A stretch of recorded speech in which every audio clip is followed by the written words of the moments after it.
Hi, I'm Dr. Cliff Tanner. I'm Director of Bands here at Georgia College in beautiful Milledgeville. That is the technical etude for the sophomores and freshmen for GMEA 22-23. So some approaches to this Arbin exercises.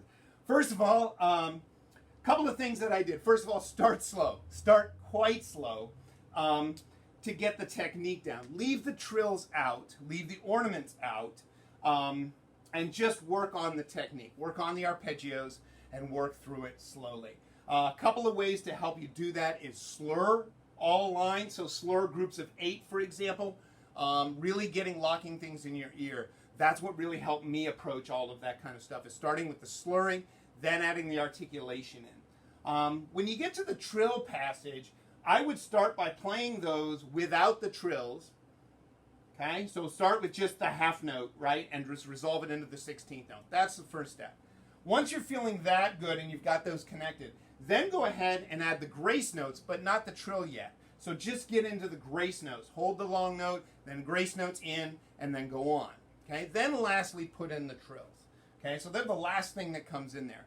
One of the things I think that's difficult about this piece is the breathing. There is no spot to breathe except for the last measure of the second line, right, at the mezzo piano. There's an 8th note, you can breathe there. So I put in a couple of other breaths, because at quarter note equals 80, I can't play the rest of it in one breath. I tried, but I couldn't do it. Quarter note equals 90, a little faster, sure, but I couldn't do it at 80. So I put in a couple of breaths. First of all, I put in a catch breath after the second trill, as you probably heard, and then a line lower before the repeated section again, I took a little bit of breath. I thought these were appropriate phrasing spots to put in a little bit of a catch breath in it. Not really enough to put in a rest. Okay, that would be not quite what the composer wanted here. But I think just enough, little bit of a pause. It's going to get you off your metronome, but enough of a pause to catch a quick catch breath and move on. It's really just to fill in. And then if you need one, you can take another breath on the molto retard in the last bar as you're coming down, so that you don't end up ghosting the last note because you're out of air and you have to play that low C at a soft dynamic. So you want to be careful of that. Okay? So I think those are your big things. Start slow, build the trills in slowly, start with nothing, then the grace notes, then the trills.